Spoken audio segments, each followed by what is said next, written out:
tonight on Public Access Live, my guest is none other than my dog, who can't. You guys know he's a camera hog. He'll get right up in there. My comedian Jay Kincade, and that interview starts in 3, 2, 1.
Welcome to Public Access Live, your window into the heart of Jay Kincade. I'm your host, Agent Dubsky, and this is, of course, Jay Kincade. Hi everybody. What's up? I'm having problems. I'm having technical issues on my phone now. People don't want this interview to happen. No. This is a deep state conspiracy. Well, this is like the second time the first time, we had problems and... Yeah, that was a roommate with a nasty spill? Yeah, my roommate broke her back. So he didn't really have a good excuse for not being here, did he? My roommate, like 45 minutes before I was supposed to head this way, she had slipped walking down our front porch and slipped on the stairs and boom, boom, boom, and broke her tailbone and then fractured her L1 through L5. L1 through L5. Yeah, her lumbar spine, like the bottom spine. Ew. Yeah, like the bottom of your spine. So where's she now? She's at work right now. It's tough broad. It's like the stories of Vietnamese ladies having babies and getting right back in. No, they never left the rice field. They never left the rice field. Squat, have a baby, pick some rice. So yeah, that's what happened this last time. Okay. I got chat. You got chat. You got it. All right. Yeah. So, let's start comedy, I guess. All right. That's where I met you. That is where you met me. All right. First time I showed up to a gig. It wasn't at the Shrine. It was at Venue Shrine. I hadn't started doing comedy yet. I just started taking Peter's class, and he's like, "Get out there and meet some people." Because that was like week 1, so he did teach something that week. The other 5 weeks, he basically sat there and drew comics and didn't listen to us on the mic. He just kind of, "Get up there and let's see what you wrote this week." And then he would sit over there and he goes, "Yeah, that's pretty good. Who wants to go next?" But week 1, he did teach us something. It was get out there and meet some people. So I show up to the Venue Shrine. It was for the, what was it, like the rehearsal for Joan's wedding? Yes. It was the Monday night before, and then her wedding was on a Tuesday. And I met you, and I met Michael C. Hall. Jay here can turn it off when he gets off stage. Michael C. was doing his bits on the front porch of the Venue Shrine. That's Michael. He hasn't been on yet, but he wants to, and he'll be here. Maybe. After he watches this, I don't know. But yeah. And he was doing a bit about Pokemon. I was like, Pokemon Anniversary, right? Yes. It was. I was like, did you play Pokemon or something? He's like, no, really, I was into Magic. And I was like, brother? Yeah. It was like what, the 20th anniversary of Pokemon, and I had written this bit because Pokemon Go was getting ready to drop, and right.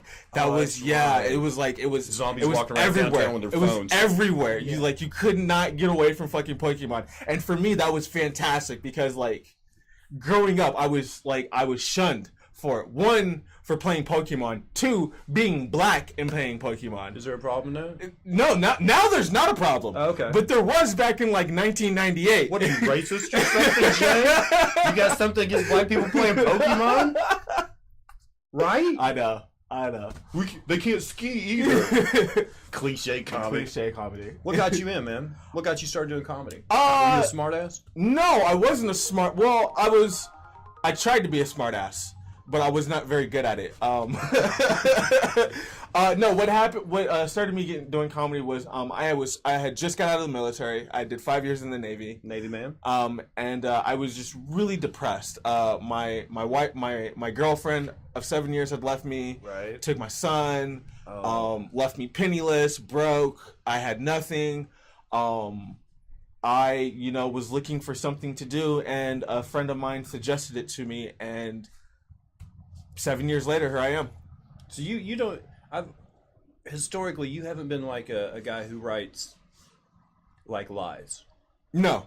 Like people that know me know I get up there, I do hyperbole. It's all exaggeration. Right. Nothing's really that true. Yeah. I'm not vulnerable to my audience. You will not get to know me by what I say on stage. But you kind of you dig from your own personal experience. It's not like people watching stuff. It's like, hey, I went through this and the shit was funny, painful but funny. Yeah. I feel and because I don't know what else to talk about. Right. What else? And when I was starting this and trying, I started trying to write stupid little jokes about pop culture and such not, and I still do that from time to time. But I started thinking to myself what is the type of comedy that I like, and the comedians that I've always liked are the people who have always talked about their lives, talked about their childhood, their relationships, their drug problems. Richard Pryor, Sinbad, the Kings of Comedy, Bernie Mac, all those people. So I was like, okay, well, if I'm gonna do this, I want to be like them. Not so much be like them, but I want to talk about my life because. But still looking through a comic's eye. Yes. Like nobody's gonna do your bit about riding the bus. Right. Yeah. Seriously. But apparently, if you guys are out, like your sack is empty, go take a ride on your city bus. Go on the city bus. I swear to God. Take $20 with you. Take $20 with you. I swear you will come back with some of the best weed you have ever smoked in your entire life. No bullshit. I'm speaking from experience here.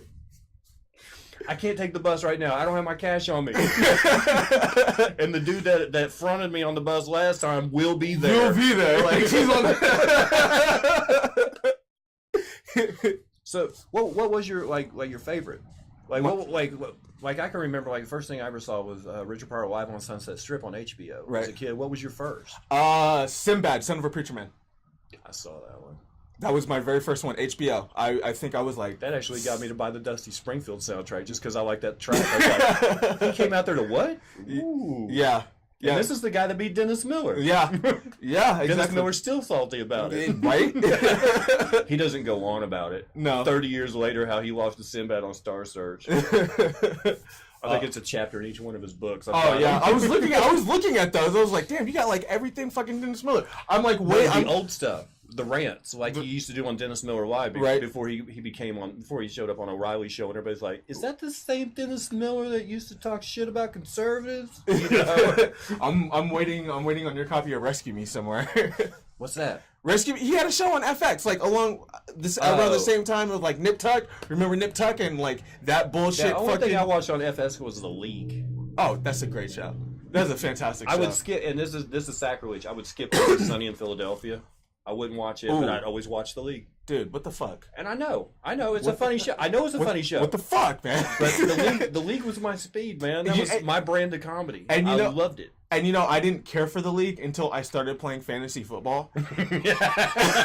And now that I play, now it makes so much more sense. Did you follow John LaJoie before he got on that show? No, I did not. Oh, no, dude, his videos high as fuck and Everyday White Guy. Really? Okay. Yeah, he was on YouTube way before he was on that show. Okay, all right, yeah, I'll have to check that out. No, I did not know anything about that. Him and Donald Glover are the only two that started on YouTube in a comedy troupe and propelled. Yeah. Yeah, I knew about Donald Glover. Blowjob Girl? Yeah. And Nigger Faggot? No, Bro Rape. Bro Rape is good. Have you seen Nigger Faggot? Yeah. I just don't say it a lot. Or at all. Girls are not to be trusted. Yeah, we've seen all those. And then from there, he gets on Community, right? No, first he wrote for 30 Rock before he went to Community, right. and then he left Community after season 3 and to focus on Childish Gambino. Oh, I thought whenever he left Communities to do Atlanta. No, he was doing Gambino, and while he was doing Gambino, he came up with the premise for Atlanta. Most dangerous thing in the military, an officer with a map. Second most dangerous thing, an officer with an idea. Oh God! all right, we're gonna go for bad experiences because I know you like to talk about your bad time. So let's see. Let's start with worst thing that you saw in the Navy, and then we'll go to worst thing a heckler's ever said to you. Worst thing I saw in the Navy? Fuck, dude. Well, God. So I did 3.5 years with the Marine Corps. I was a medic, and Marines are crazy. Like, I love those sons of bitches, but they're fucking crazy sons of bitches. Right. Well, you'd have to be to go in first. Yeah, exactly. I will never forget the day I got a call. I got a knock on my door at 3:00 in the morning. I opened my door, and there's one of my Marines sitting outside my door, and he goes, "Hey Doc, what's this?" He pulls his pants down, and he pulls his dick out, and his dick is just like he has like this crust of like he had gonorrhea so bad and for so long that like his dick had a crust. It looked like a yeast topping on bread. Yes. And like he was like, I haven't peed in 2 days. I was like, what the fuck? Go to the goddamn hospital right now! Like, why are you here? Yeah. On your card it should say in case of emergency call me, it should say call 911. Why are you here? Go to the hospital, dude! Hey, he's not gonna attack me. So that's the worst thing I've ever seen in the military. Okay. I think it's the worst thing anybody's ever seen. As for hecklers, you know, that's really hard because I don't pay too much mind to hecklers. I really don't. I can't. You know, they don't really fluster me because I pay them no mind, so I can't. I don't really think I can answer that question. I'm sorry. What's probably the worst? I don't know about verbal abuse because I've never had that. Right. But I've had the exact opposite where people were just dead quiet, not listening. Oh yeah. I've had those many times. Those are actually worse than hecklers. VFW into the bar closest to the stage, and you got to have a conversation louder than the comic with the mic. Right. Come on, man. Yeah. And you know, and unfortunately, we actually don't have that problem now because nobody shows up to the VFW anymore. I thought, like, Sean and Zach said there was, like, they had a pretty good turnout. We had a good turnout. We did have a good turnout this past week, but of course it was all comics. Right. You know, as it always is. Nothing worse than, oh, God. See, that's the thing I hated about going to the parlor on a Sunday night. Yeah. You got up there, and all the crowd is all comics. All comics, yeah. And basically, they're sitting there, they're not listening to you, they're thinking about what they're going to say when it's say their on turn. stage. Yeah. It's like... Yeah, exactly. It's like, oh, well, this is your way you get ready for, you know, doing shows. It's like... I thought talking to strangers works better, but all right, whatever. Right. But you know, we got some big plans for the VFW coming on. I just recently relinquished hosting duties to Zach and Sean, but I am excited to say that I am super excited for Zach and Sean. They have really good chemistry together. Is it like early Landry and Ryan kind of thing? Yes. Really? Yes, it really is. They have really good chemistry. They play well off of each other. I'm super excited for it. I did stay on as like promotion. I'm going to be working our VFW page from the back because I still love the VFW. I still want to be a part of the VFW. I just can't do hosting duties every day, every week. But you know, I can still support it from, you know, that way. So no, the camera's not super bad out of focus. We're just that fuzzy. No, it's serious. I'm looking at it. It's fine, Crispo. Thank you, Crispo, for being here.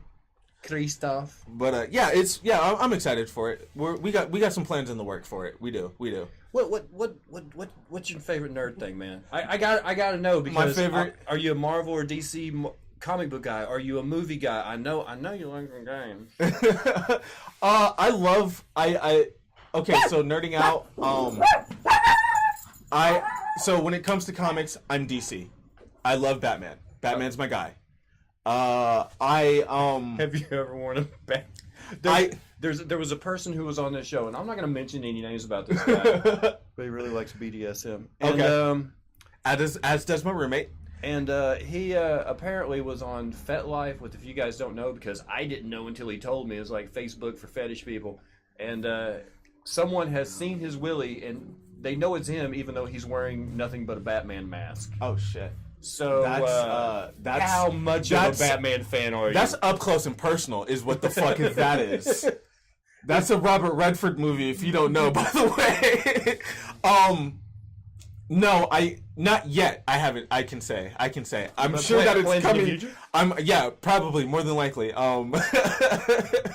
Because there's some freaky people out there, and yeah. I went to one Comic-Con here, and I thought, well, that's gonna be laid back. It's Tulsa. How bad could it be? Bronies. That's how bad it can be. Oh shit. A room full of bronies. Oh god. It's like, where do you guys hang out during the week? Because I never see bronies in real life ever. But here, there's like a room full of them, and they're all standing over by the magic, like, dealer, the guy who has the card shop. He's at the place, and I'm like, I just want to. Could you? I like with the unicorn thing and the bronies? Yeah. They're men who dress up like My Little Ponies. My Little Pony. You have bronies, and then you have Pegasisters. Okay. That are the female cosplayers. Oh. But yeah, the room full. And they're all standing around the magic table. So it's like, could you guys go somewhere for crying out loud? I don't grow up. I'm sorry, could you move your tail? I want to get to that invasion card right there.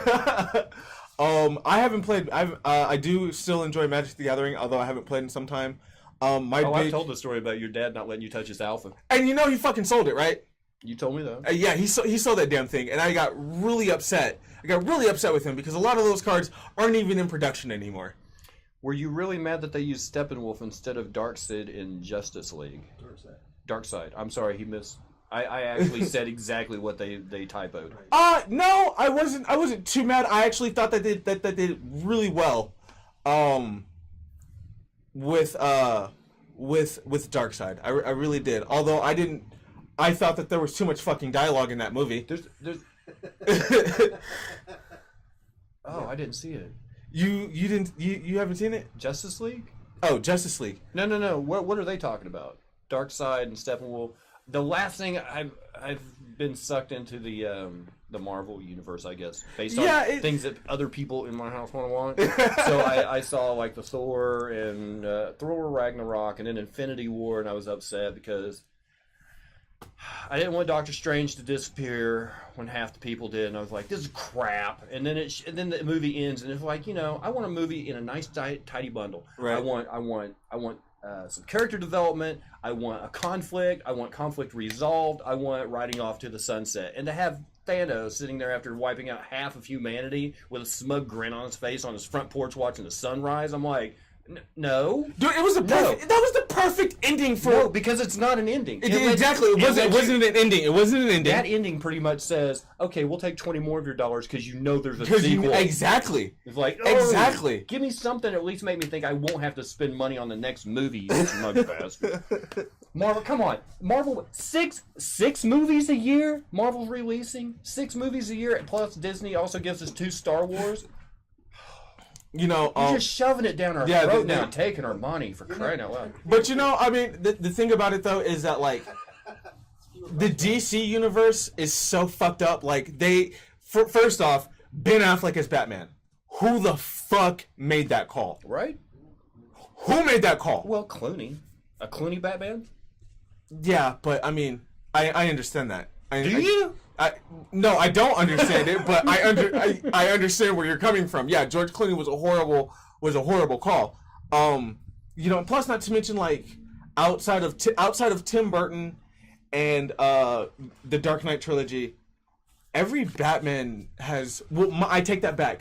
The cartoon series, like Phantom of the Mask. Yeah. The last several ones that have come out. My favorite was the old man that had lived for like hundreds of years and he had his sword and a daughter and. That's Ra's al Ghul. Yes. I like anything that I liked that storyline. Yeah, Ra's al Ghul is a great Son of Batman.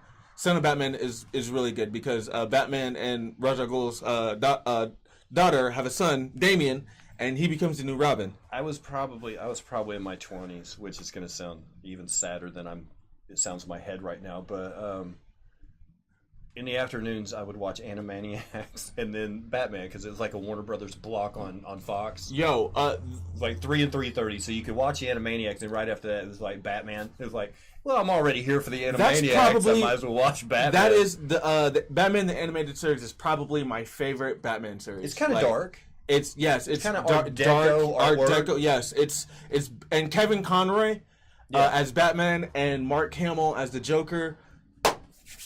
It's great. That it's considered one of the best Batmans ever. You know, What's your thing right now? Like if you had access to whatever, like Netflix or Amazon.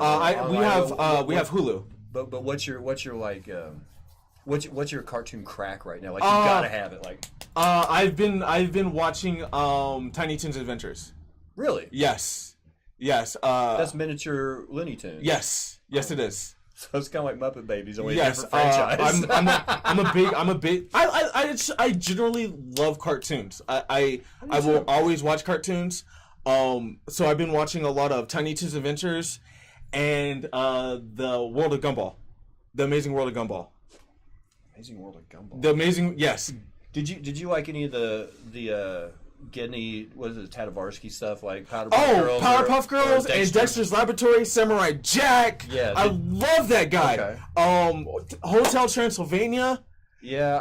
I like the Dexter's Laboratory. That was always my favorite. Yes. He's by far one of my favorite animators.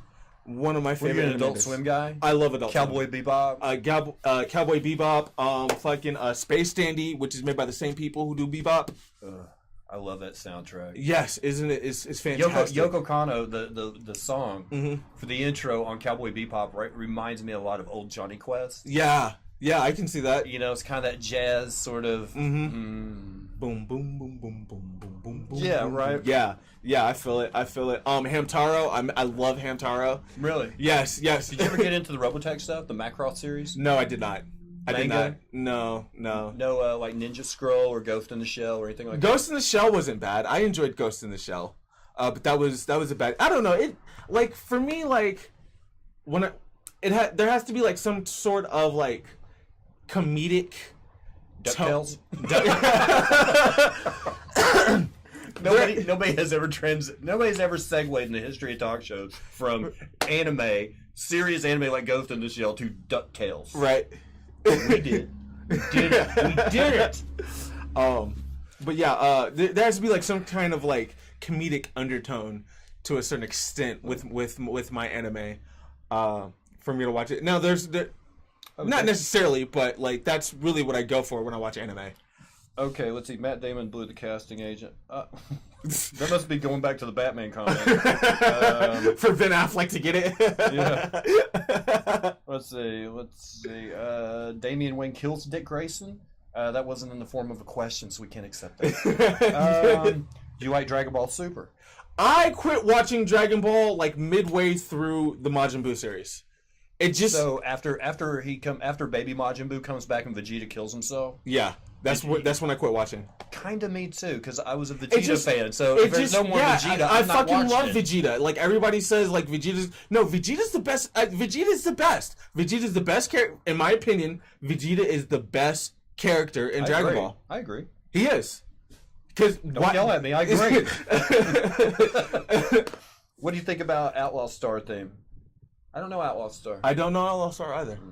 Did you ever watch Liquid TV on MTV? No. The old Eon Flux shorts? No, unfortunately, my mother was against a lot of MTV. She thought MTV would rot my brain. So I didn't get to watch a whole lot of MTV or like anything like that. MTV was fine. It didn't rot anybody's brain. I watch it all the time. Look at me, I'm fine. But the thing about it is that I wasn't allowed to watch, like Liquid Television or anything like that. But I was allowed to watch South Park. Yeah. I wasn't allowed to watch The Simpsons, but I was allowed to watch South Park. Oh, we watched Simpsons from the time it was a short on the Tracy Ullman show back when Fox only had 2 programs. Right.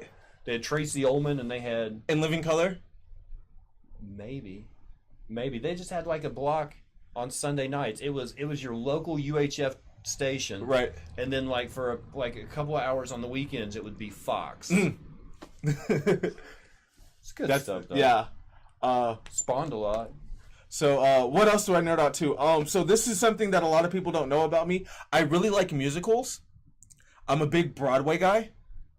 I love some of my favorites are Man of La Mancha, which Really? is the story of Don Quixote. Yeah, Don Quixote de la Mancha. Yes. Okay. I love Cats. Really? Cats is one of my You don't favorites. think it's a bit cheesy? No, I don't. I really don't. I think It's like they took the worst character in The Wizard of Oz, cloned him 72 times, and gave them their own show. It's about the music with me, man. Like I love. Oh, so Mamma Mia music. based on ABBA, that might...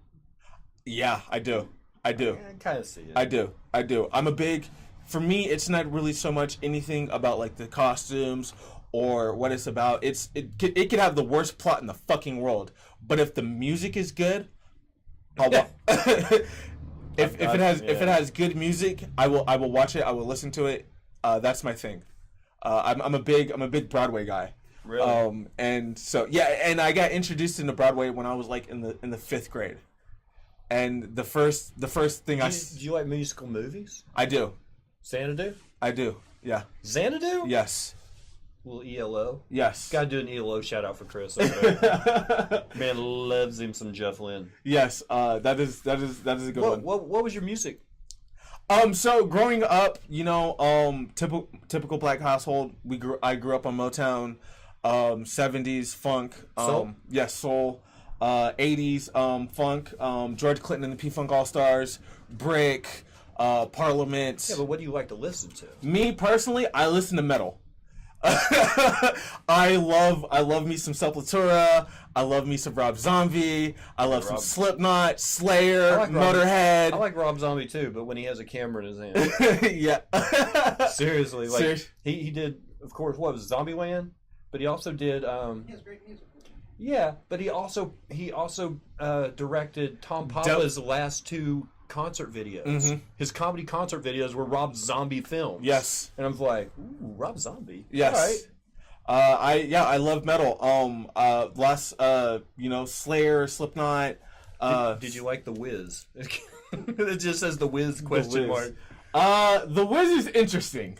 Let me say that. Dude, it was awesome. The Brand New Day is one of my favorite songs. People hear it on this channel all the time. Really? Yeah, like after the witch finally dies and everybody's like free in the sweatshop. Yeah. And she like her whatever like washes down the drain. The next song that plays. You know what I mean? Yeah. The next track that everybody's like singing and happy to, Brand New Day. It's like my favorite track ever. Yeah, The Wiz is an interesting one. I don't really care for Diana Ross. Fair enough. And that's neither did the rest of her group. That's why she went solo. The Supremes didn't like Diana Ross. Yeah. and so for that it kind of kills it for me. Okay. But Nipsey Russell's in it. Nipsey Russell, yeah. And Michael Jackson's in it. Michael Jackson. Yes. Richard Pryor is the wizard. Yes. Come on, man. Yes. It only takes one. It only takes one thing. It only takes one to fuck it up for everybody else. Another example of a woman having a deal breaker. That's a deal breaker, lady. Gotta go. Gotta go. Yes. Well, she's not the only one, but I was about to say, she's outlived everyone. Like, Aretha's gone, but I was like, oh, wait a minute. April 11th, Gladys Knight's going to be at the Hard Rock. So yeah. And Diana, go see that. As a matter of fact, Diana Ross is actually getting ready to go back on tour. It's her final tour. Yeah, the 75th birthday tour. Mm-hmm. She's coming to Tulsa. Yes, she is. One of these casinos. It's like Diana Ross, her last tour, and they're going to have it at a casino instead of BOK. Or fucking Canes or the Brady. Right. Yeah, that was interesting to me. Funny story. When I was, The Wiz is Wizard of Oz in North Tulsa. Thank you, Laxative. Oh wow. Let's see. It's the car crash of a film. Yeah. You can. I guess so. For some people, they can't take their eyes off of it. So funny story. When I was 8 or 9. Me and my dad went to Blockbuster. The Iron Giant had just come out on video, and Iron Giant was like, was like the big movie of Christmas. For those of you who don't know what that is, go watch Ready Player One. Yeah, yeah, seriously. It'll make you curious enough to go watch Iron Giant. The Iron Giant is a fantastic film, by the way. Let me just say that. We were coming out of Blockbuster, and across the street, there was a police officer who had pulled over a car and was pulling a lady out and was putting her in handcuffs. Okay. And I remember my father was driving by and he's looking and he goes, "Is that Diana Ross?" And ever since then, you don't like her. and no. And so later that night, we're watching the news, and sure as shit, top story, Diana Ross gets pulled over for a DUI. It really was. It really was Diana Ross. The queen of all divas, and she drives herself. Yes. That's probably why she's still got money. Money. Yeah. Don't hire people. She don't hire people. She likes to keep that shit in house. Wonder what she eats. Well. Sausage lovers guide to how to eat fish and pretend you like it. Yeah. Let's see. You guys don't have any better questions than that? I'm just kidding. What's it? I'm talking about the Wiz. But yeah, that's you games. Games. Live, board, or video, like card games, board games. I love video all. games. I love all games. I'm a big Texas Hold'em player. I love dude. Texas. I love Texas Hold'em. You know, there was a guy. What was his name? David something, and he almost won the World Series of Poker, or he did one year. He was a Magic player. Really?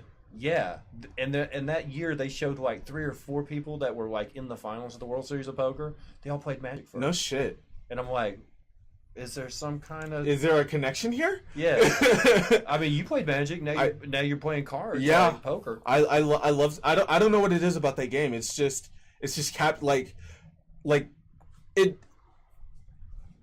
You know, being like reading body language and like seeing and like you're not playing the cards. you know, you're not playing the cards. You're playing the person. Right. You're playing the person, and being able to like call somebody on their bullshit. You know, is like the ultimate test of. All right, quick question. 'Cause Okay. Nobody's gonna ask this. What? John Finkel. I don't know what John Finkel means, but there's no question mark after it, so we're not going to take it as a question. Pair of fives, you're on the button. What do you do? Pair of fives, you're on the button. What do I do? I call. Somebody's already raised. I call. Do you? I call. With a pair of fives? Hell yeah. You go all in with fives? No, you don't go all in with fives. You just call. Worst hand you ever went in with just because you knew the other guy was bluffing? 2-3. 2-3 off suit. Why did you hold 2-3? That's what I had. I know, but why did you hold it past the first raise? You're on 2-3. You always play.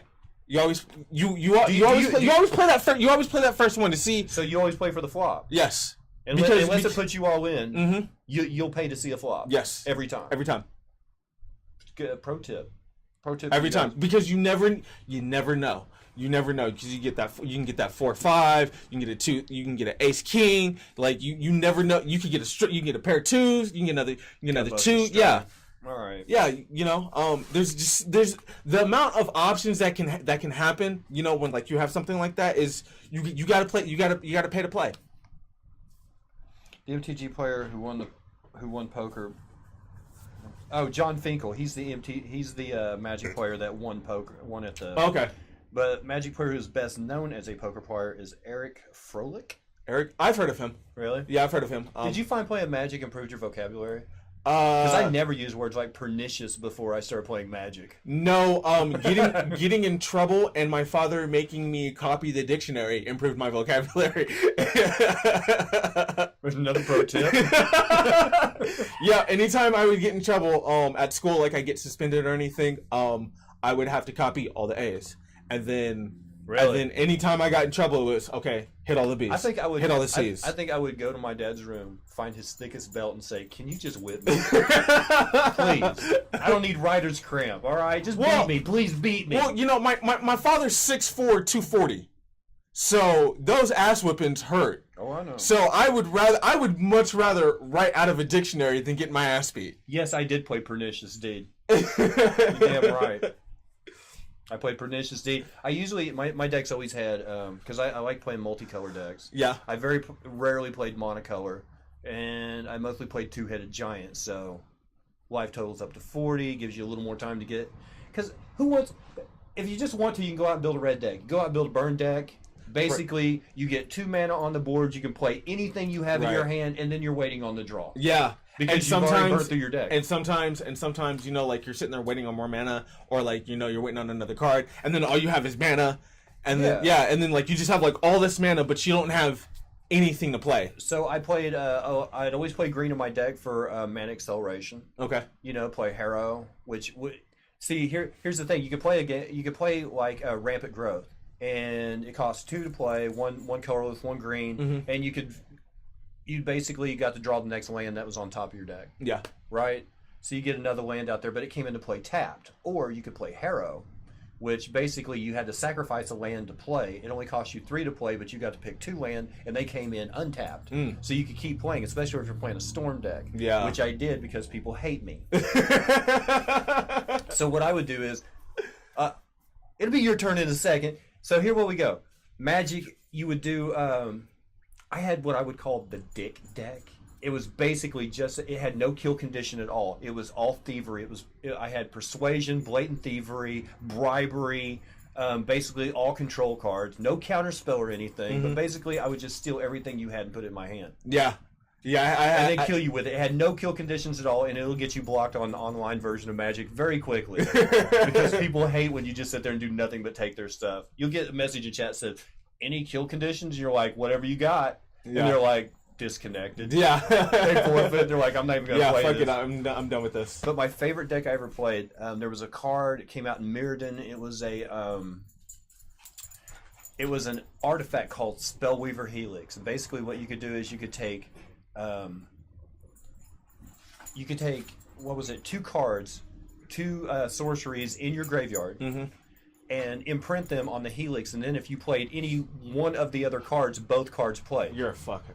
Right? What I would do is I'd play a very low mana card that would help me get draw, like Careful Study or Probe. I would play it, but I would also put on it something else that was a high mana cost card that maybe cost like 6 or 8 to play. So my favorite combination was I had a Biorhythm Insurrection deck. Oh, God. So what happened was, Insurrection, you play that, and basically you take whatever creatures the other person has, you bring them over to their side with haste, and you can attack with them. But that's not what I did. I would gather all of their creatures up, bring them to my side, and then I'd play Biorhythm on them, which reduces their life total to the number of creatures they have in play. That will get you blocked as well. God damn it. God, you're fuck you, dude. I wouldn't want to play with you either. But to have that kind of thing, you have to have time and you have to build up a lot of mana. So I'd have Mirari's Awakener, which doubled my mana total. Yeah. I would have conditions like I would do Orm's Chant, which would keep you from countering me, and it only costs 1 to play. It's like, play this first. Okay, they can't counter me now. They're dead. Right. Or but you would have to have something to keep you in the game. So I'd use a Chroma's Vengeance, which would wipe their board clean. That's a good card. Pernicious Deed. I didn't use a lot of Wrath of God. I would use what's the invasion card? It was anything 5 to Rout. Route. Anything with the Chroma. But Rout you can play as an instant. Yeah, you can. It costs you an extra mana, but if in the middle of something you're like, I'm not going to survive no, fuck this. Yeah, hey, yeah. But even for me, there are dick cards. There are cards that I will disconnect or forfeit a game because I don't want to play against, and it's always land destruction. If you go after my land, you're a dick. How else are you supposed to counter all that shit? Yeah, I'm just saying, like, if you can kill anything, you can kill my artifacts, my enchantments, you can kill my creatures. You start taking my land off the board, your game, good game. I'm out of here, and you're blocked. Well, pro tip. Oh man, now they're sitting there going, damn, I didn't know Dubsky played Magic. Yeah. I'm a son big of a bitch. nerd. Son of a bitch. Yeah, he's a son of a bitch, all right? That's crazy. But you know, how else are you supposed to like count? Because how else are you supposed to counter all that shit? Like, I used to have friends who. What about people that just like they'd take? There was a scepter that you could imprint an instance on, and all they would do is just imprint Counter Strike or Counter Spell on there, and then they would just every time they tap that card, they could play Counter Spell again. It's like, come on, man.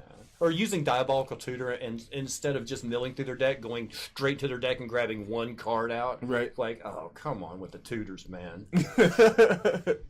Let's see. Evening, thank you, Joe Ahoy. Welcome to the stream. England in the house. Let's see. Whoop whoop.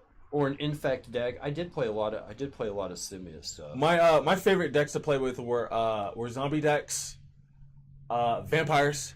I loved the vampires, and worms. I had a Cauldron Dance deck. Oh, did you? Yes. Yeah. Do you know what that does? No. It's an instance, and basically, you play it right before you don't put any creatures on the board, so they can't come under attack from another person having some kind of mass destruct card. Mm-hmm. It takes one card out of your hand and one card out of your graveyard, creature card, puts them in play with haste. You attack with them, and then they switch places. The one that was in your hand goes to your graveyard, and the one that in your graveyard goes to your hand. Right? So basically, all I needed was Dragon Tyrant and Clone. Wow. And I'm going to do 24 damage. That's game. Fucking game, one move. All I needed was a mana. It was a red and black card, and it cost, I think, 6 to play. So 4 colorless, 1 red, 1 black, and I had to get the cards in the right place. Because if you had them vice versa, like if the one that played first, if it was the clone, it has nothing to clone. It goes to the graveyard. So you had to have them in the right place. Right.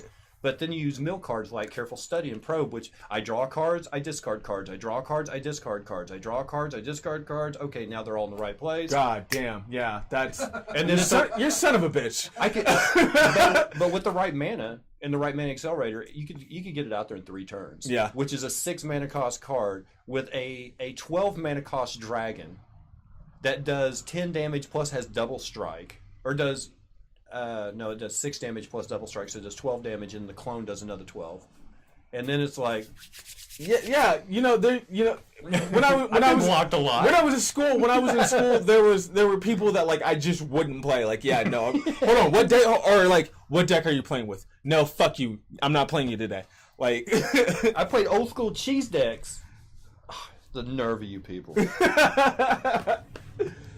Let's see. Oh, I apologize. Let's see. We were talking about Magic. What was your best win or loss while playing Magic? Thank you so much. My best win, beating my buddy's dragon deck. Like my buddy Furry Murray has like this dragon deck, and like that is his pride and fucking legendary dragons. Yes, that's his pride. Have like Treva in it. Yes, that is his pride and joy.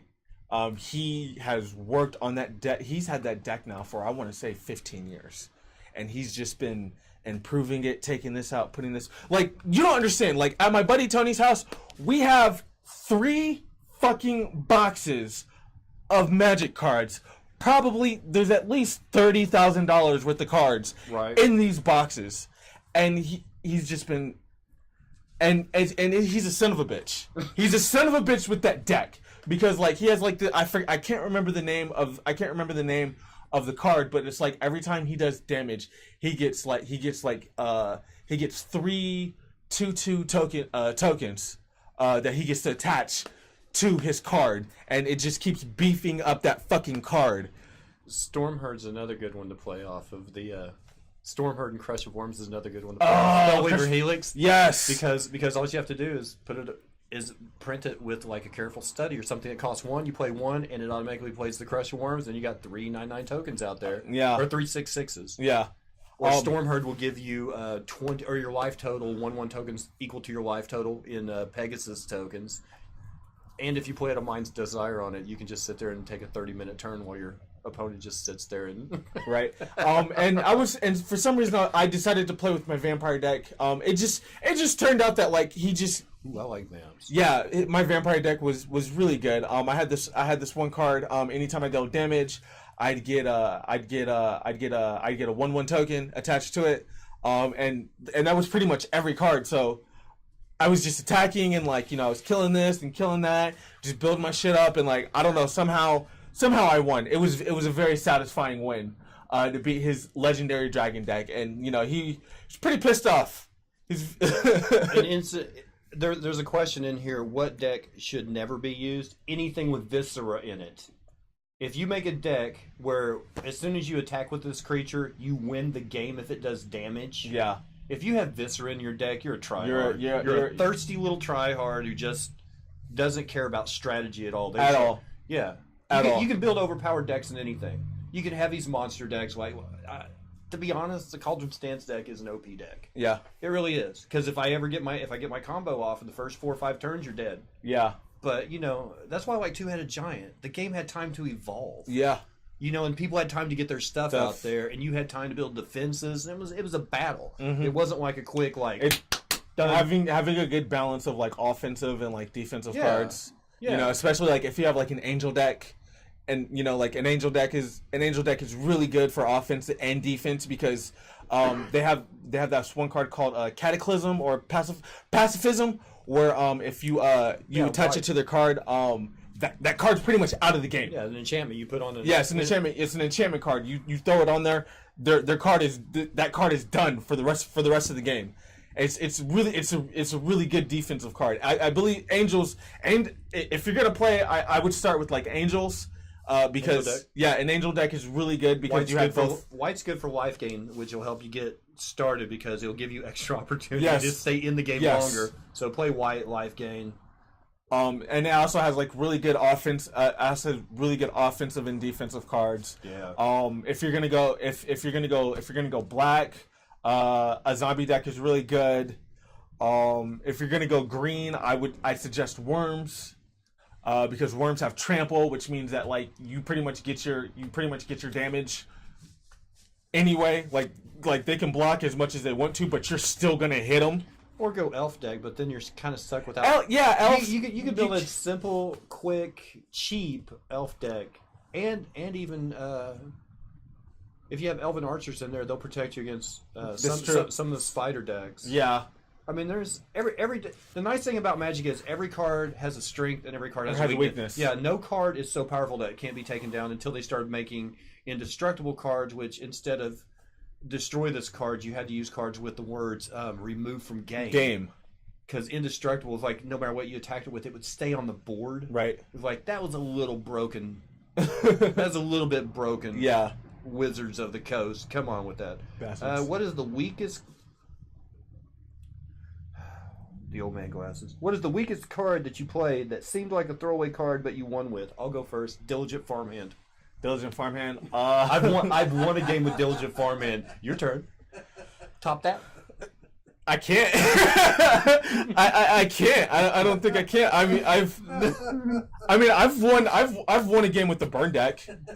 Just constantly like, okay, 5 damage here, 6 damage here, like a Goblin deck. Yeah, Goblin deck. Goblin decks are fucking useless. I don't like goblins whatsoever. But yeah, I can't top that. I really can't. I've got a buddy that has a sheep deck. A sheep deck?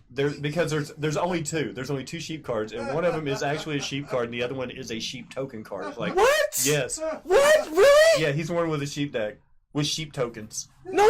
Potsky's the one with sheep deck cards. What the fuck? Dude, I started playing on Magic the Gathering Online before I ever touched a card. Really? Yeah, I didn't start playing until 7th edition. Oh wow! No, yeah, and Invasion. My like it's cool. I've seen alpha cards. I've been over at friends' house that have them. But as far as me, I didn't start playing until Invasion and 7th edition. That was my break in on Magic. Wow! And there are 2 sheep cards in there. Wow. Okay. The online version, and he's used them. I've seen him. I seen it. It was he had a coin flip deck. Yeah. Just every card in there was a coin flip. Damn. Okay. Coin flip you for damage. Yeah.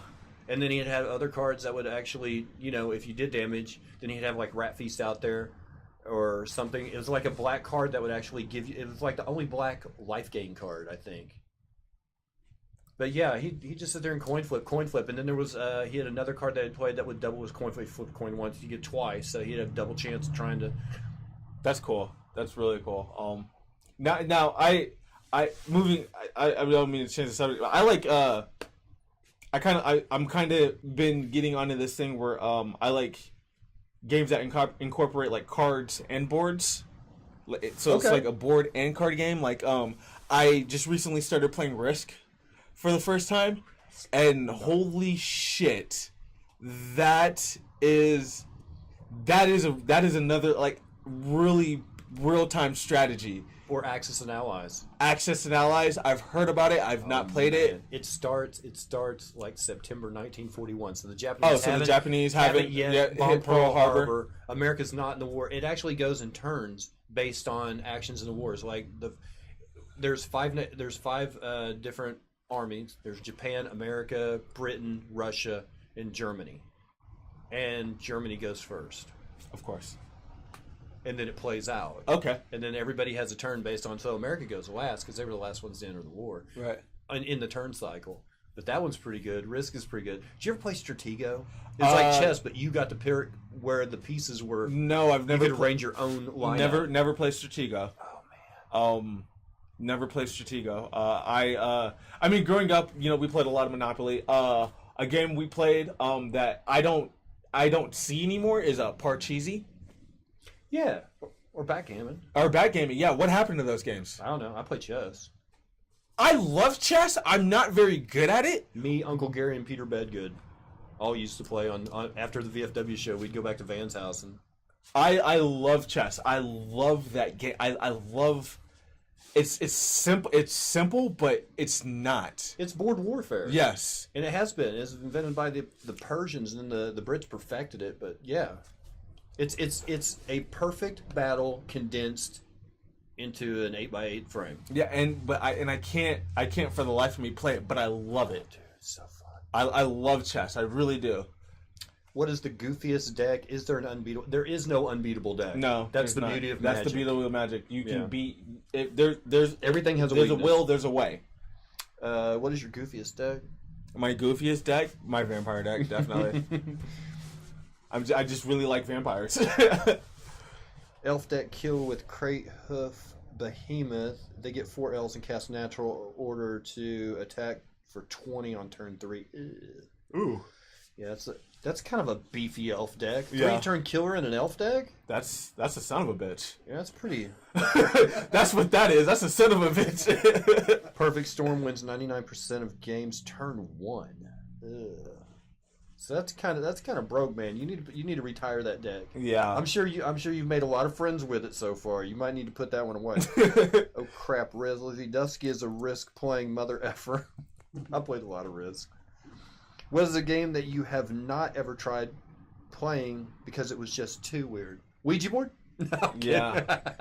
A game that I've never played that because it's just too weird. I went. There's a person, a streamer that I was at their stream, and they were playing a video game, and it was called Super Seducer. Is it like Larry the Leisure Suit? No, it's like a guy trying to pick up girls, or girls trying to pick up guys, I guess. And you have to. It's a multiple option game, so you decide. Oh, well, I'm going to tell him this and see if that works, or I'm going to tell him this, and there's like little cut scenes and stuff like that wouldn't work, and let me tell you why. And the host of the game.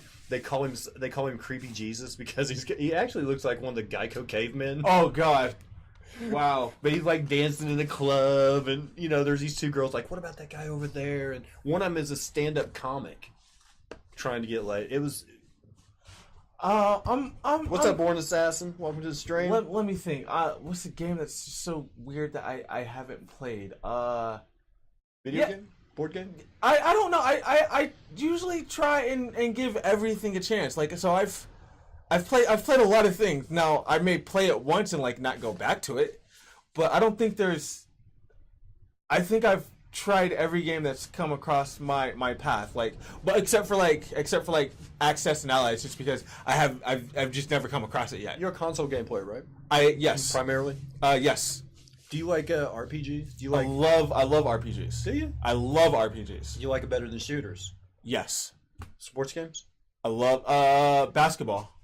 I don't. Driving games? Forza, Grand Theft Auto, Gran Turismo. Gran Turismo, yes. Turismo, build your own car. Yes, I'm all about Gran Turismo. Nice. But no, I'm a big JRPG fan. Final Fantasy, Wild Arms. Now I haven't played any games like in the last couple years just because I've been so busy and I don't really have the time.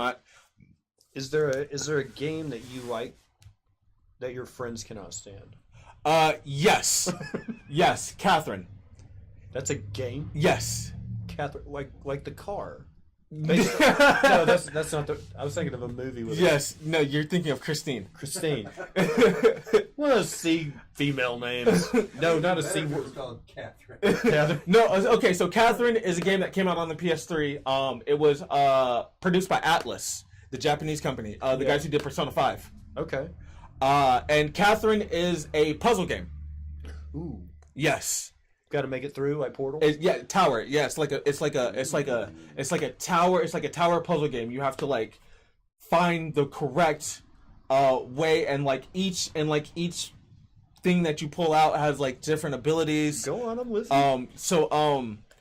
But the plot about it is this dude is dating his girlfriend. She wants to get married and have a kid. He doesn't want to, and then all of a sudden a succubus comes into his life, and he has to decide between his girlfriend and the succubus. And there's like 5 different endings, depending on the choices that you make throughout the game.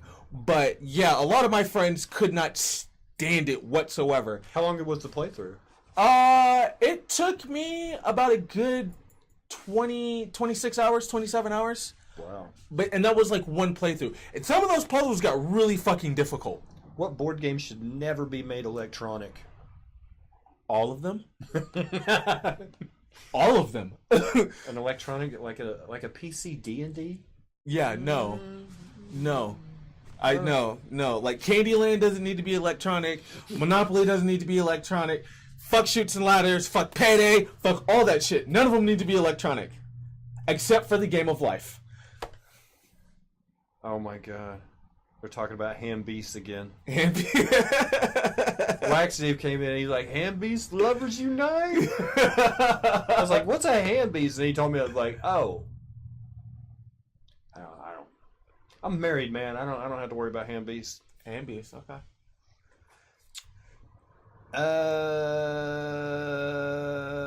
What about Battleship? Electronic Battleship that just makes it easier, but it really does.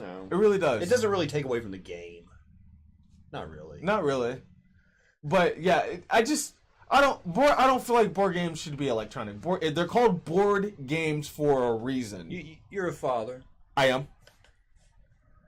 What are you hoping that your son's into that you really like? You know what I mean? Like, I had girls that's like, all this shit's gonna be mine forever. I don't have to share it with no one because they're not gonna be into guitars or computers or brick walls with windows behind it. Because that's what we look like right now. Yeah. So this is basically all my toys are my toys. Yeah. But what son? Yeah, I have. You gonna let your son play with your magic cards? Or you gonna be like your dad? No. If he's in, look, I'll put it to you like this. When I go, or like my son has full access to like whatever I have. You know what I mean? Like if he what picks if your it son up, comes home and says, "I don't like DC. I'm into Marvel." Like, hey, fucking.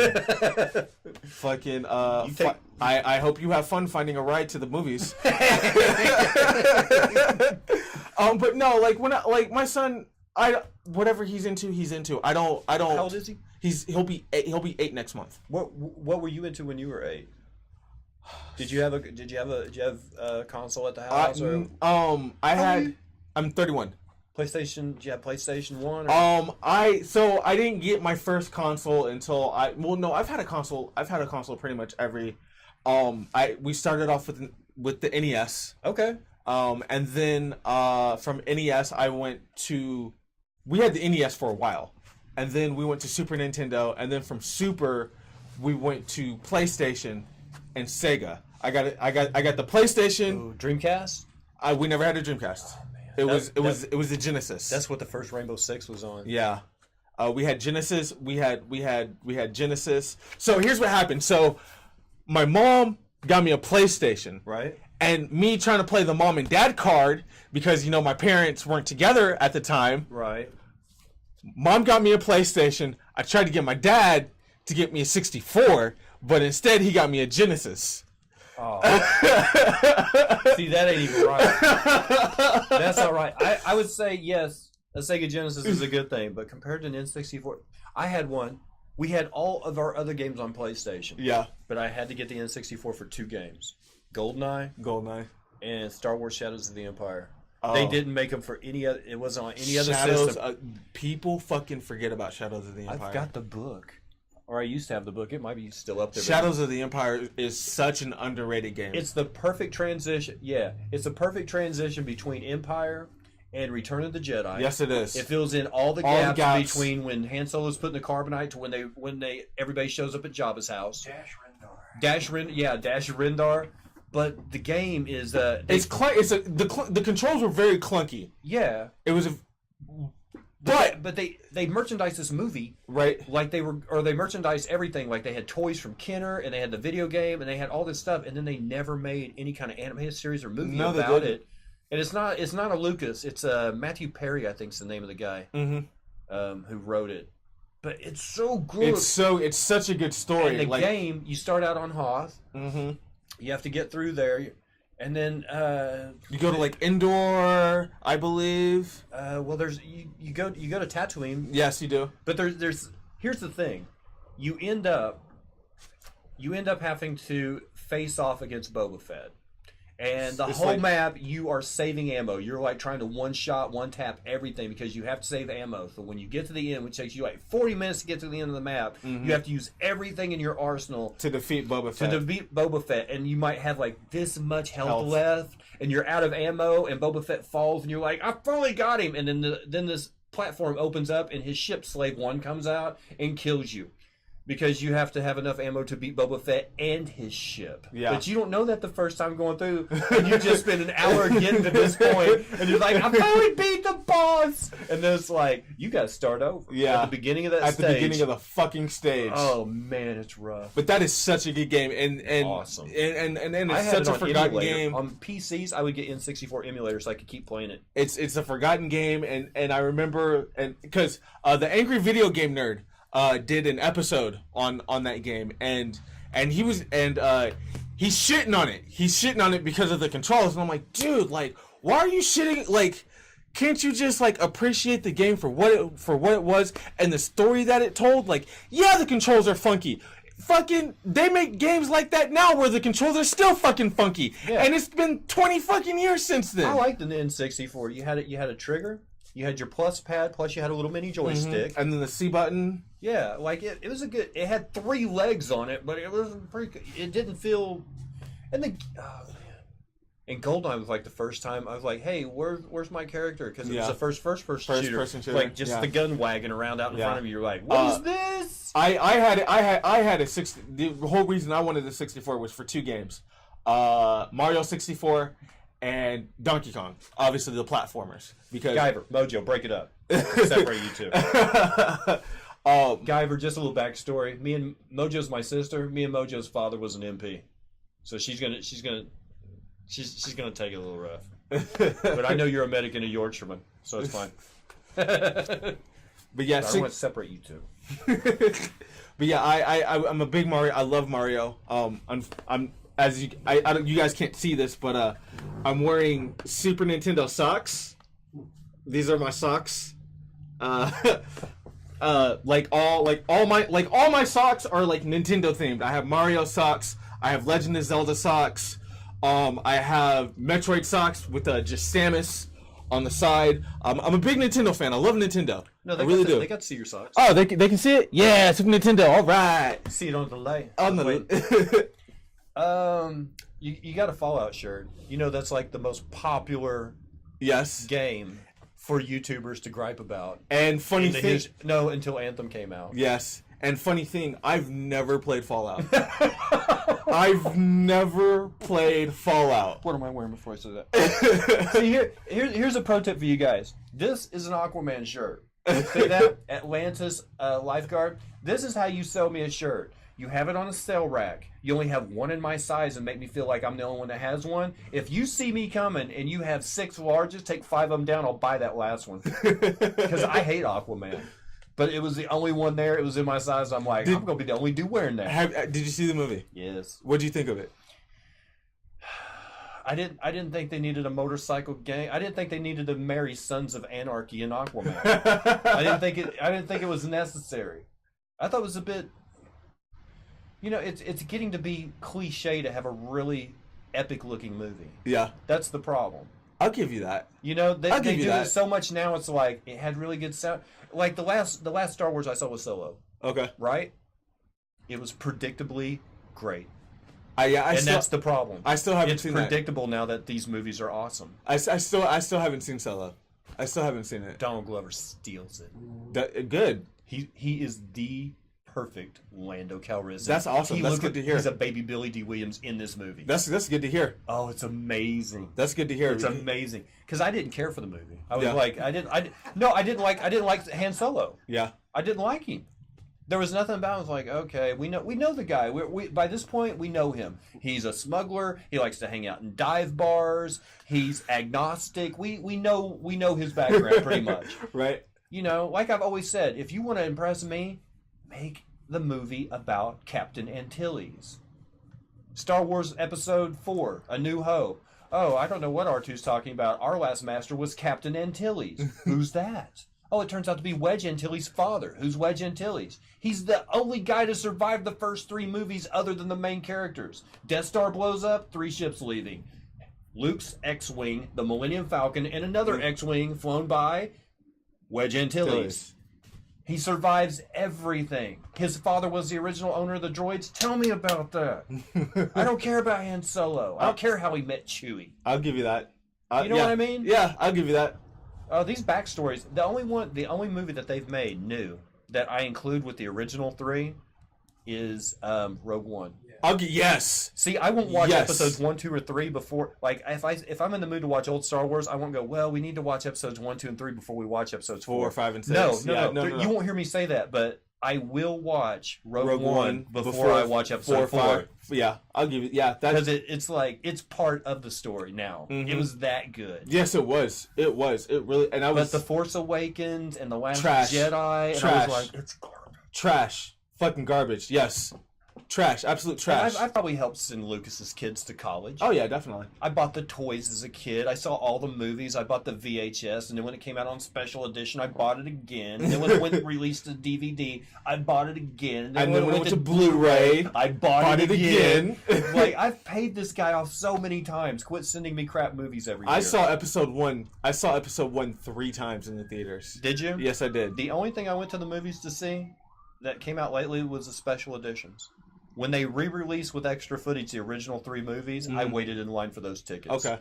And Chris waited in line for episode 1, and he got me a ticket. So I did go to the theater for that. And then my wife, because I saw episode 1 and 2, and I was like, I am not seeing episode 3. I have been disappointed the past 2 times. I'm not giving it another chance. I'm old. My ass is hanging out. I don't need to see this stuff, right? Mm-hmm. And then my wife goes, hey, let's have a date night. And I'm like, cool, what do you want us to go see? She goes, well, I already got us tickets to episode 3. I was like, no, I've told everybody I'm boycotting that.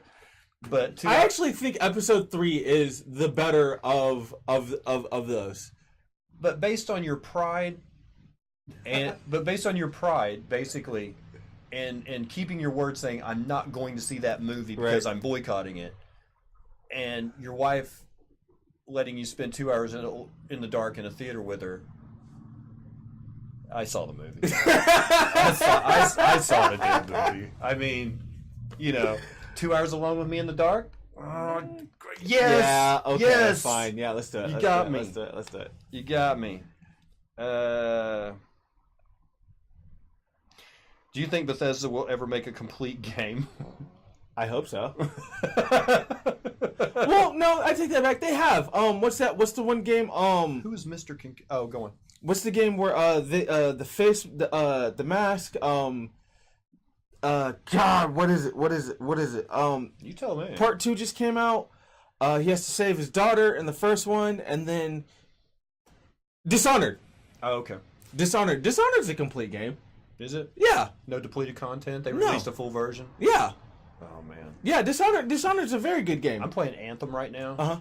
And compared to the trailer that they showed at E3 Oh, 2 years ago. I don't trust EA. Oh my God. I don't trust EA in anything. The fucking So microtransactions, man. So depleted. The fucking EA hasn't released a good game in years. Do you know what my 2 favorite? Well, right now I'm playing Escape from Tarkov like almost every night. Yeah. And then for Throwback Thursday, I played PUBG, which I hadn't played in 8 months. Uh-huh. It was kind of fun. It's a faster pace. And Yeah. of course, I play War Thunder on Wednesdays. I saw 2 freebies last week that I'm going to play this weekend. One of them I played last weekend, and one of them was free on Steam, and it's called Blade Symphony. And basically, you are a swordsmith. You go through training. You do duels. You work your way through a number of different swords, katanas, and like scimitars. And it looked like a pretty good game for free. Okay. The other one was It's web-based. You can go straight to you can play it on your browser. You don't have to download it, but you can. It's called My Friend Pedro. My Friend Pedro. I think I've heard of that. Dude, it is so fun. I think I've heard of that game. It's a 2D game. No, okay, no. It's It's not a what 2D. I've heard of. It's 2D maze map kind of stuff. That's cool. Anything like Super Meat Boy or? Sort of. I mean, it's basically your forward button would be D. Your reverse button would be A. To jump, you hit W. So everything's like. It's kind of fun. Yeah. You get two guns. It sounds a lot like sounds a little like Super Meat Boy. Let's see. Who is Mr. Kincaid's favorite movie character? Period. Favorite movie character? Period. Period. Are we talking fictional or real life? Period. Okay. Favorite movie character. I gotta go with Henry Hill from fucking Goodfellas. That is my favorite. Really? That's my favorite fucking movie of all time. I love Goodfellas. It's a good movie. I love it. Like I can quote it line for line. That's how much I love that movie. Was that Ray Liotta's character? Yes, it is. That's Ray Liotta's character. How did you get that episode 1 ticket? Any grudges, Dubsky? Well, okay. What happened was Chris and his friend were waiting in line. I think they were like third back at Star World at 103rd and Memorial. Yeah. So they waited in line. It was cold. It was rainy the night before. They were in line like third back. Wow. Right?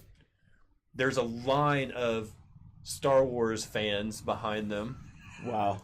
When I came pulling up in a vehicle, I right up in the front. I get Get out out and you go right to him. I walk right up to him. I hand him money for a ticket, get my truck, and leave. And he said it was a little bit gritty after that.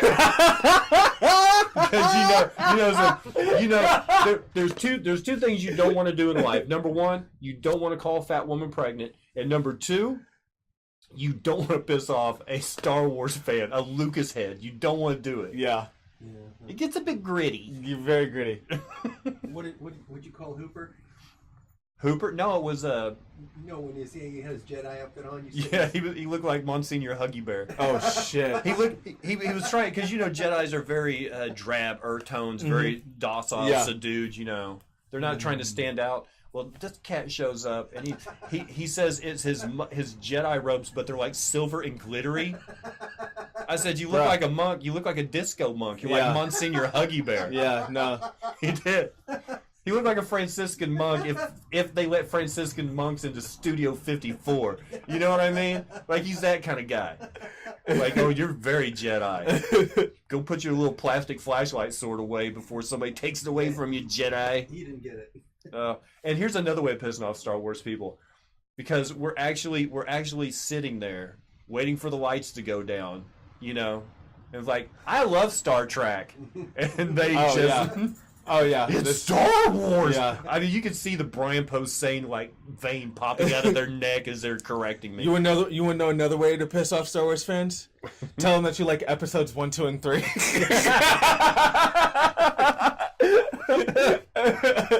Let's see.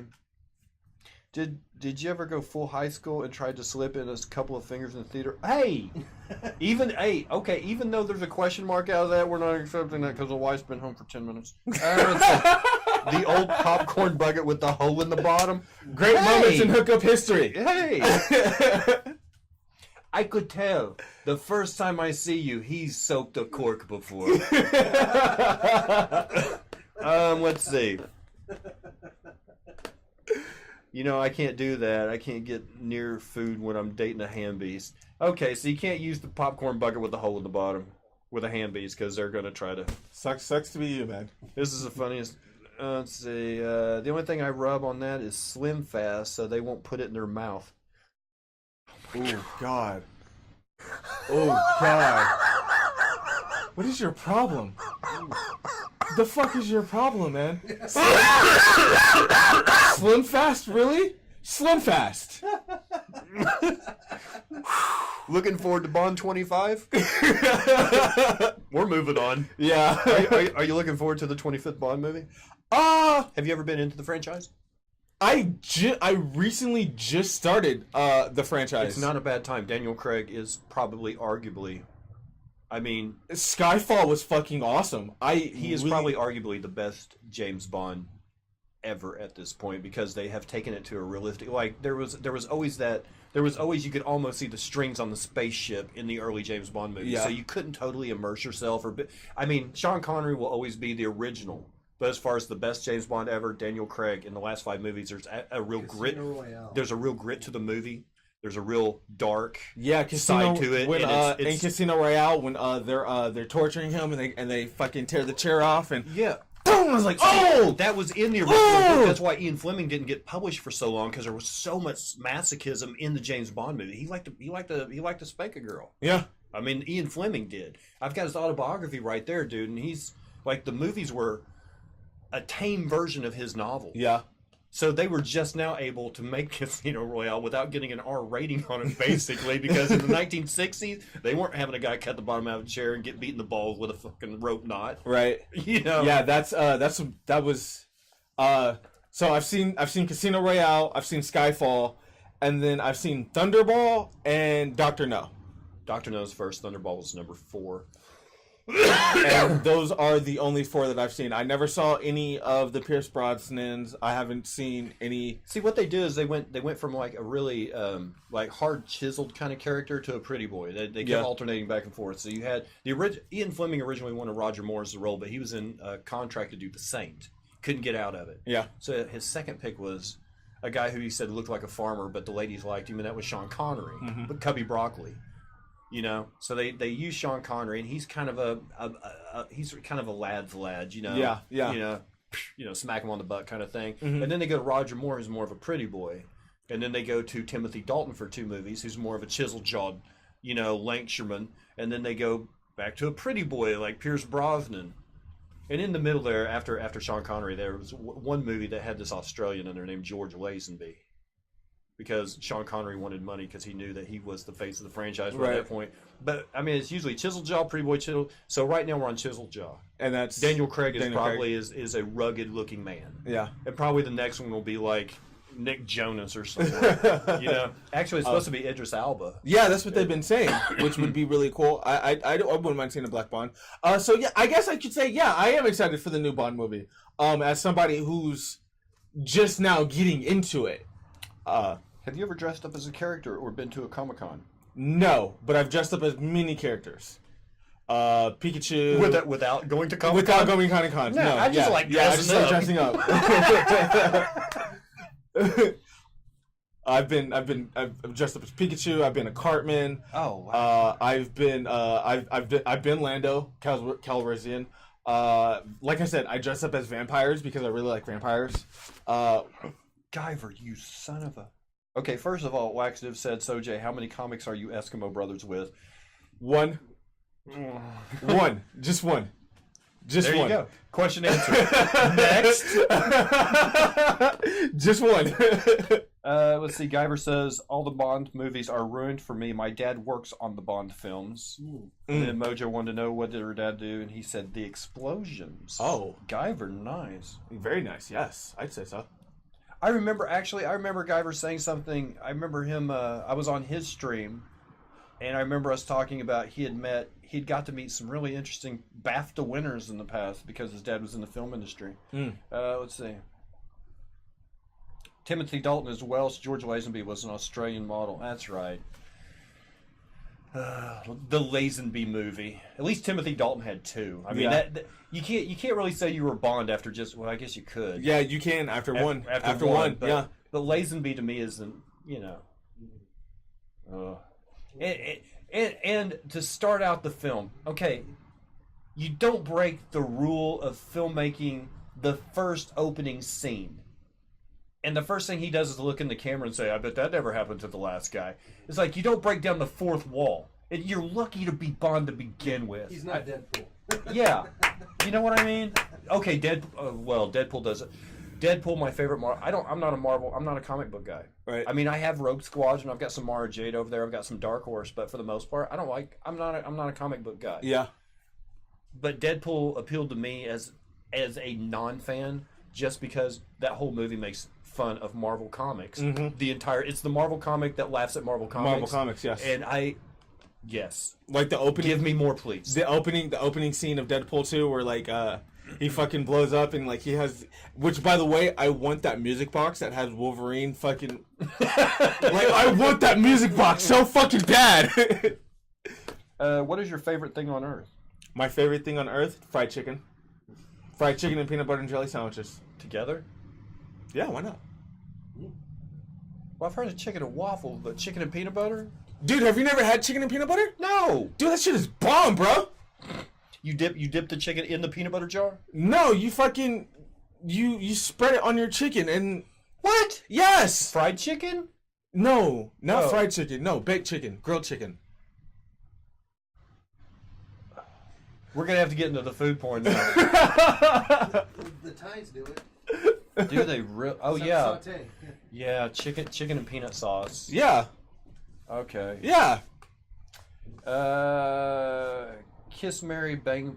What? Kiss, marry, Kiss, mini. kill, marry, fuck.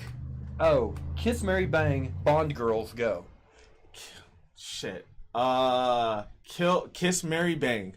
Well, you don't want to bang on the top from Goldeneye. Yeah. Because she'll kill you. I'll marry Halle Berry. Okay. I'd marry Halle Berry. I would bang Valana Pussy. I don't Pussy know. galore? Pussy galore, yes. I'd bang Pussy galore.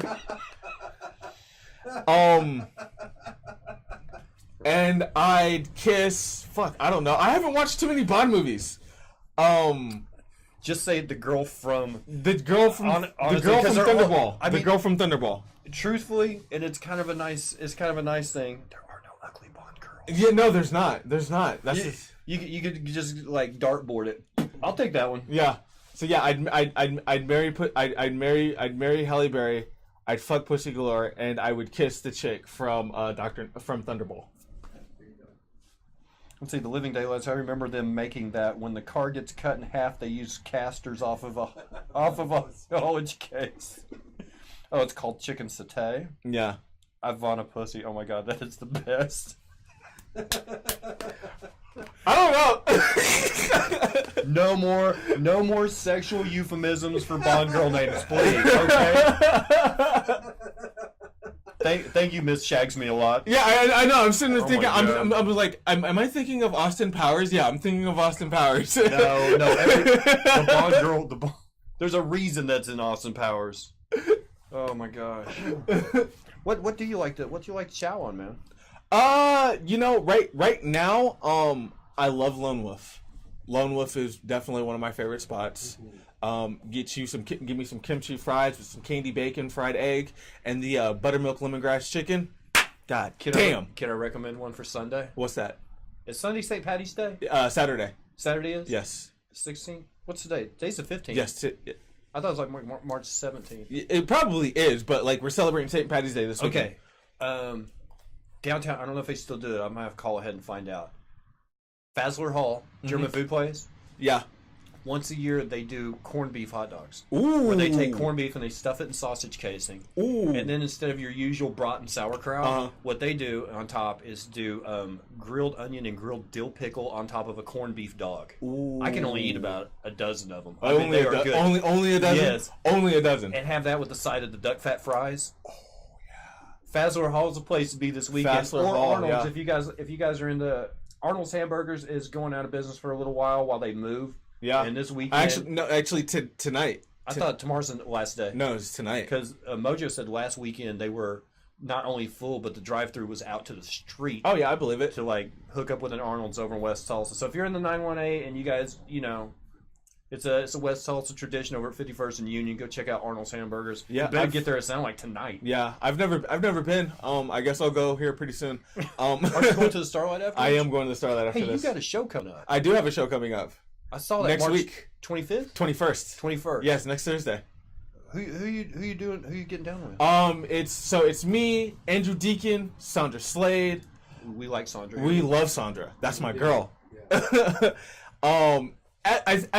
Evan Hughes dropped out. It's some new cat. I just saw his name the other day. I don't have it to memory. But it's at the Sound Pony. It's the It's the Lyrical Smoke. I Ain't Scared of You Motherfuckers. Bernie Mac edition.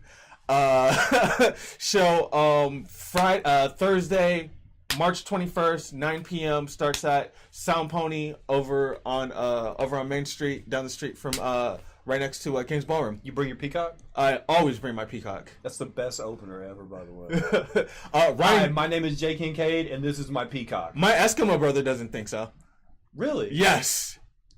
But that's just your way of saying humble brag. Yes. My Eskimo brother. This is my peacock. That's your humble brag. Yes, it is. And my Eskimo brother has convinced me that it was better for me if I stopped. I think he was jealous.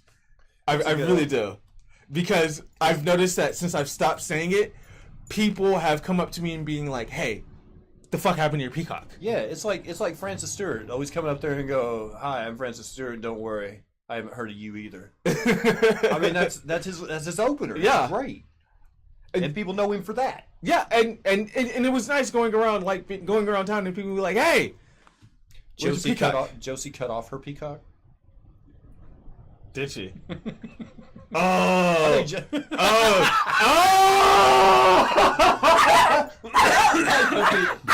Hey.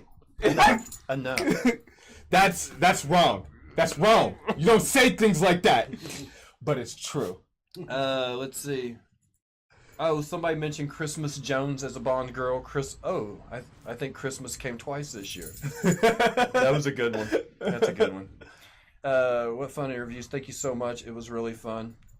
Thank you, Mojo, for being here. Thank you for your questions. Take it easy, Mojo. Nice to meet you, bro. That's my sister. Oh, nice to meet you, girl. So is there anything else you want to plug? The VFW Centennial Lounge every Wednesday. Don't have to be a vet to go. You do not have to be a veteran to go. It's open to the public. We have drink specials. We get $3 rum and cokes, $3 PBRs. It's every Wednesday. Open mic. Sign up starts at 7:45. Show starts at 8:30. Come out and support local comedy and also support veterans. If you have not thanked a veteran today, be sure you do that. Hug them motherfuckers, kiss them motherfuckers. It doesn't matter if you're in the United States, Europe, England, whatever.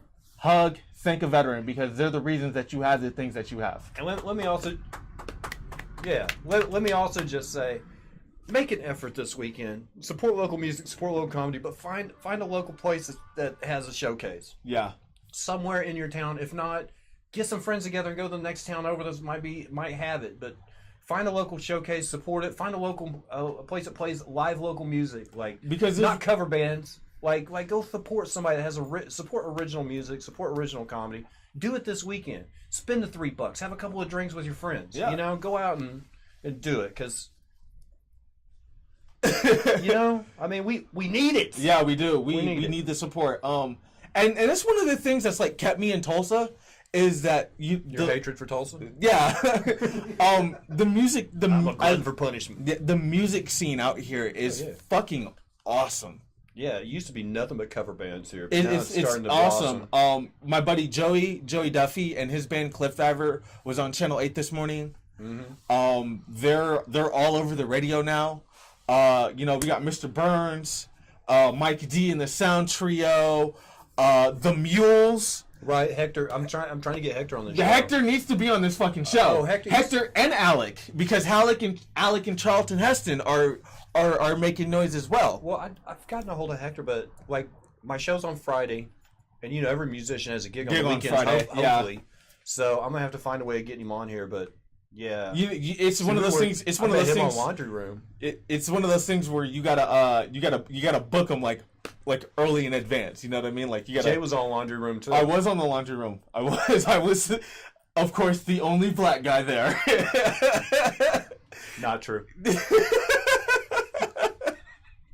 But yeah, that's because Evan Hughes was a writer for that show, so. And everybody knows Evan. Evan's the only one. ELE. Everybody. EKE. Everybody knows Evan. Yeah, but still, that guy, he's the only white guy I know that does the Jazz Hall of Fame show. Right. And they love him. Right. Yeah, everybody loves Evan. Yeah, nobody knows what color he is. No, at all.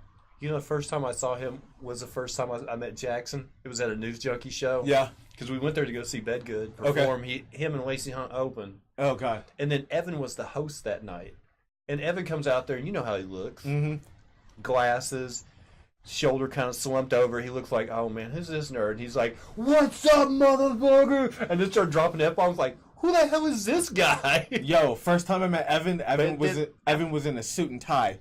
What? Yes. And then after the show, he's like, hi, I hadn't said hi to him. He just walked up. Hi, I'm Evan. Are you on Facebook? And he's like, yeah, I am. He's like, good, let me add you. Like, he's a networking son of a bitch. I'll give him that. Oh, dude. Hardest working man in show Hardest business. working man in show business. Evan is a gangster. Jay, I've held you here for like 2 hours, man. That's what's up. I'm glad to do this, man. I'm glad we finally got to do this. I'd love to come back next time. Whenever. Yeah, dude. Maybe we can talk about some more video games. Maybe he can like hustle up and like hijack my stream and he can play after the interview. Oh, I'll definitely do. On a Wednesday, I'll do some War Thunder. Oh, nice. I'm all about War Thunder. Ladies and gentlemen, the amazing comedian Jay Kincade, give him a hand. That concludes the Public Access Live segment of the show. We'll be back in a little bit, and I'll be playing something. Hang out for a little bit, and support. We'll be right back. Support. That was awesome.